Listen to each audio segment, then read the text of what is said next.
Hello 10th class, कैसे हो तुम लोग। मुझे आशा है कि तुमने पिछले वीडियो के अंदर जो मैंने पेपर तुम्हें बताया था, समझाया था कि कैसे करना है, वो समझ आ गया होगा। तो कैसे पेपर करना है ये तुमने समझ लिया। अब पेपर किसके सहायता से करोगे? सिलेबस की सहायता से तैयार करोगे। तो सिलेबस करने के लिए इस बार गवर्नमेंट ने कुछ सिलेबस राजस्थान सरकार के बोर्ड के द्वारा हटा दिया गया है। तो अपने को वो सिलेबस अलग करना है, हटाना है, और जो सिलेबस पेपर में आएगा केवल उसी की तैयारी हमको करनी है। तो अपन एक एक पॉइंट करके उसको देखते हैं।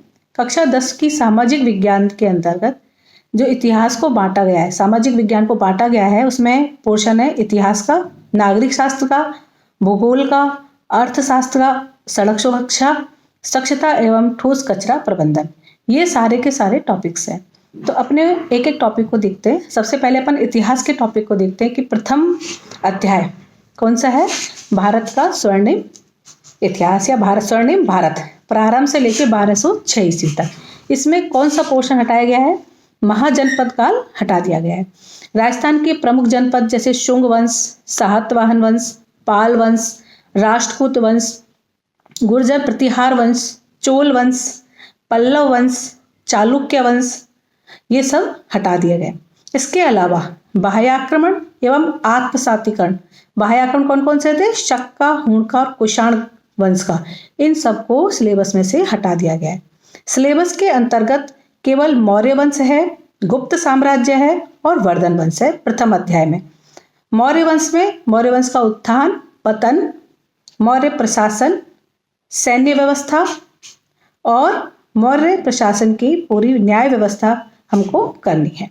इसके अलावा गुप्त साम्राज्य में गुप्त वंश की सांस्कृतिक उपलब्धियां और गुप्तकालीन साम्राज्य, ये हमको पूरा करना है, क्योंकि भारत का जो स्वर्णिम भारत है वो गुप्त काल की वजह से ही है। तीसरा वर्धन वंश में हर्षवर्धन काल और उसके समय में आने वाले यात्री, वो सब हमको अच्छे से याद करने हैं, क्योंकि छोटे क्वेश्चन बनेगा तो यात्रियों के बारे में और उनके द्वारा लिखित पुस्तक के बारे में हमको जरूर पूछा जाएगा। जैसे हिंचांग आए थे, उन्होंने जो सीयू की पुस्तक लिखी थी वो हमें करनी होगी। अब इसके बाद आते हैं अध्याय 2 पर, संघर्षकालीन भारत 1206 ईस्वी से 1757 ईस्वी तक। इसमें कौन कौन सा पोर्शन हटा दिया गया है? विजयनगर एवं बहमनी साम्राज्य, सिख धर्म का प्रादुर्भाव एवं विकास, ये पोर्शन हटा दिया है, तो इसको आप लोगों को नहीं करना है। इसमें करना है दिल्ली सल्तनत 1206 ईस्वी से 1506 ईस्वी तक। दिल्ली सल्तनत में कौन है? खिलजी सल्तनत, तुगलक शासन, लोधी वंश, सल्तनत कालीन प्रशासन, ये आप लोगों को करना है। मुगल कालीन भारत 1526 ईस्वी से 1757 ईस्वी तक। इसमें हुमायूं, सूर साम्राज्य, अकबर, जहांगीर, शाहजहां, औरंगजेब और मुगल कालीन प्रशासन, ये पूरा पोर्शन आप लोगों को करना होगा। सत्ता के साथ प्रतिरोध एवं सहयोग राजस्थान के संदर्भ में राव शेख, हम्मीर चौहान, महाराणा प्रताप, चंद्रसेन, बीकानेर के राज सिंह, सवाई जय सिंह, अमर सिंह राठौर, ये सब आपको करने हैं। इसके अलावा मराठों का इतिहास, शिवाजी तथा वीर तानाजीराव मानुसरे, ये करने, ये समझ गए होंगे। तानाजीराव मानुसरे कौन थे? जो अभी तानाजी जो फिल्म बनी है उन्हीं की कथा है। तो ये आपको पोर्शन संघर्षकालीन भारत दूसरे अध्याय में आपको करना होगा। नहीं करने वाला पोर्शन कौन सा है? विजयनगर एवं बहमनी साम्राज्य, सिख धर्म का प्रादुर्भाव एवं विकास, इसको तुम लोग मत करना। अध्याय 3, इसमें अंग्रेजी साम्राज्य का प्रतिकार एवं संघर्ष। इसमें आप लोगों को अंग्रेजों का मराठा व मैसूर से संघर्ष, अंग्रेजों का पंजाब के साथ संघर्ष, क्रांतिकारी संगठनों का स्वतंत्रता संघर्ष में योगदान, महाराष्ट्र में क्रांतिकारी आंदोलन, वाणेकर बंधु, श्यामजी कृष्ण वर्मा, वीडी सावरकर, बंगाल के क्रांतिकारी आंदोलन और किसान आंदोलन, ये पोर्शन बोर्ड के द्वारा हटा दिया गया है। तो आपको क्या क्या नहीं करना है? अंग्रेजों का मराठा, मैसूर व पंजाब से जो संघर्ष हुआ था वो पोर्शन हटा दिया है। आपको करना है 1757 ईस्वी से 1857 ईस्वी तक का स्वतंत्रता की चेतना, 1857 का स्वतंत्रता संघर्ष करना है, जनजातीय आंदोलन करना है, 1857 से 1900 ईस्वी तक का आंदोलन और 1919 से 1947 ईस्वी तक के राजनीतिक आंदोलन आपके कोर्स में है, इनको आपको याद करना है। जनजातीय किसान एवं प्रजामंडल आंदोलन राजस्थान के संदर्भ में, मतलब राजस्थान का जो जनजातीय किसान एवं प्रजामंडल आंदोलन है केवल वो ही आपको करना है। अध्याय 4 विश्व का इतिहास। इसमें यूरोप का राष्ट्रवाद का उदय, यूरोप में राष्ट्रवाद के कारण, जर्मनी और इटली का एकीकरण, ये पोर्शन आपका हटा दिया गया है। इसमें केवल आपको औद्योगिक क्रांति के कारण और प्रभाव यही करना है। अर्थात विश्व के इतिहास में राष्ट्रवाद का उदय, जर्मनी और इटली का एकीकरण हटा दिया है, केवल औद्योगिक क्रांति के कारण और प्रभाव आपको करने हैं। ये तो हुआ इतिहास का पोर्शन। अब हम देखते हैं राजनीति शास्त्र का। राजनीति शास्त्र में है लोकतंत्र। लोकतंत्र के अंतर्गत आपको परिभाषाएं, कार्यप्रणाली, लोकतंत्र की अवधारणा व सिद्धांत, ये पोर्शन पूरा हटा दिया है। इसमें क्या करना है आपको? लोकतंत्र का आलोचनात्मक परीक्षण, गुण दोष, लोकतंत्र की सफलताएं अवश्य व उसके लिए आवश्यक परिस्थितियां, ये पोर्शन आपको करना है। केवल क्या नहीं करना है आपको? परिभाषाएं, कार्यप्रणाली, लोकतंत्र की अवधारणा व सिद्धांत नहीं करना है, और इसका आलोचनात्मक परीक्षण और लोकतंत्र की सफलता के लिए आवश्यक परिस्थितियां, ये पोर्शन आपको करना होगा। अब हम देखते हैं केंद्र सरकार। केंद्र सरकार में कार्यपालिका, उपराष्ट्रपति, मंत्रिपरिषद का गठन व उसके कार्य, अधिकार व शक्तियां, न्यायपालिका, सर्वोच्च न्यायालय का गठन और क्षेत्राधिकार, ये पोर्शन हटा दिया गया है। और करना जो है वो पोर्शन है सरकार का अर्थ, अंग, व्यवस्थापिका, कार्यपालिका, न्यायपालिका, भारत की संसद, लोकसभा, राज्यसभा, निर्वाचन प्रक्रिया, योग्यताएं, कार्य प्रणाली एवं शक्तियां। कार्यपालिका में राष्ट्रपति, प्रधानमंत्री तथा विपक्ष की भूमिका, न्यायाधीशों की नियुक्तियां एवं उनकी योग्यता, ये पोर्शन आपको करना होगा। अध्याय 7 के अंतर्गत राज्य सरकार। राज्य सरकार में राजस्थान विधान परिषद के गठन की प्रक्रिया और वर्तमान स्थिति, ये पोर्शन पूरा का पूरा हटा दिया है।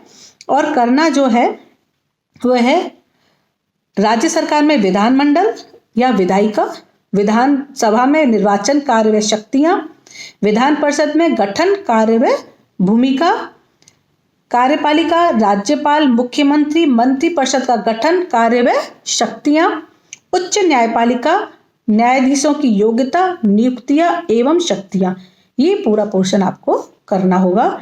जो नहीं करना है वो मैंने तुम्हें दोबारा रिपीट कर दूं। राजस्थान विधान परिषद के गठन की प्रक्रिया और वर्तमान स्थिति, केवल ये पोर्शन छोड़ना है आपको, बाकी पूरा पाठ आपको करना है। अध्याय 8 जल संसाधन, ये किसका पोर्शन हो गया?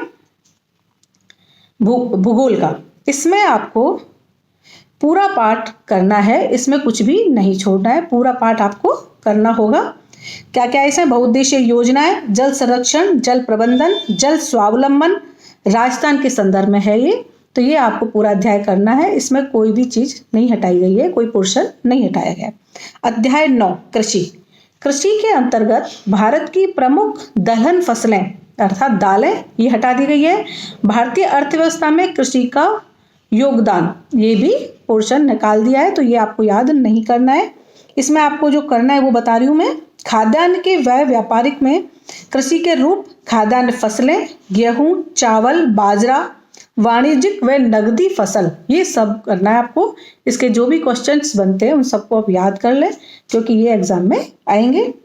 इसके बाद है 10वां पाठ खनिज व ऊर्जा संसाधन। खनिज व ऊर्जा संसाधन में खनिज व ऊर्जा के संसाधन, भारत के प्रमुख खनिज, लौह अयस्क, तांबा, बॉक्साइट, सीसा, जस्ता व अभ्रक, ये हिस्सा हटा दिया है, ये पोर्शन नहीं करना है आपको, कोर्स में नहीं है। इसमें ऊर्जा संसाधन के प्रकार, वितरण, राजस्थान में खनिज व ऊर्जा के संसाधन करने हैं, जिसमें भारत में प्रमुख खनिज पेटियां, ऊर्जा खनिज, कोयला, पेट्रोलियम पदार्थ, परमाणु ऊर्जा, राजस्थान में खनिज, तो राजस्थान के संदर्भ में जो खनिज हैं वो सब आपको करने होंगे अध्याय 10 के अंतर्गत।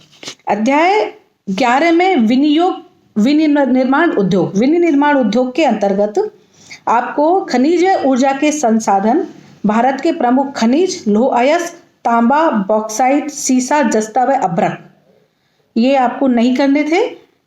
अध्याय 11 में विनिर्माण उद्योग, इसके अंतर्गत आपको भारत में आधुनिक उद्योगों का प्रारंभ, लौह इस्पात उद्योग, सूती वस्त्र उद्योग, सीमेंट उद्योग और कागज उद्योग, ये पोर्शन छोड़ देना क्योंकि ये बोर्ड के द्वारा हटा दिया गया है। इसमें आपको वितरण में उत्पादन, औद्योगिक प्रदूषण, राजस्थान के प्रमुख उद्योग और राजस्थान का औद्योगिकरण, ये पोर्शन आपको करना है अध्याय 11 में। अध्याय 12 के अंदर मानव संसाधन, 12 अध्याय में भारत की जनसंख्या की विशेषताएं, नगरीकरण, जनसंख्या समस्या, जनसंख्या नीति और राजस्थान की जनसंख्या नीति, ये आपको नहीं करनी है। इसमें केवल जनसंख्या वितरण, जनसंख्या का आकार, जनसंख्या वृद्धि, कारण, भारतीय जनसंख्या की विशेषताएं, साक्षरता, लिंगानुपात, ग्रामीण शहरी जनसंख्या अनुपात और राजस्थान की जनसंख्या नीति, ये पोर्शन आपको करना होगा। अध्याय 13 पूरा अध्याय हटा दिया है, तो ये अध्याय आप ना याद करें, इसको छोड़ दें। कौन सा है? परिवहन एवं संचार, ये अध्याय नहीं करना है। अध्याय 14 के अंतर्गत ये अब आ जाता है अर्थशास्त्र, आर्थिक अवधारणाएं एवं नियोजन। इसके में अर्थव्यवस्था के क्षेत्रक, राष्ट्रीय आय का सामान्य परिचय, आर्थिक विकास एवं आर्थिक वृद्धि, ये पोर्शन आपको नहीं करना है। इसमें भारत में आर्थिक नियोजन, आर्थिक विकास और विकास, ये ही करना है अध्याय 14 में।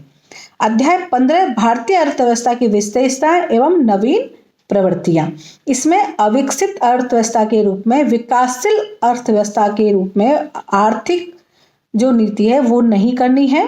करना है सुधार, उदारीकरण, निजीकरण, वैश्वीकरण, स्वदेशी की अवधारणा एवं कौशल विकास, ये पोर्शन आपको पूरा करना है और इसमें जो क्वेश्चंस बनते हैं उनको याद कर लें।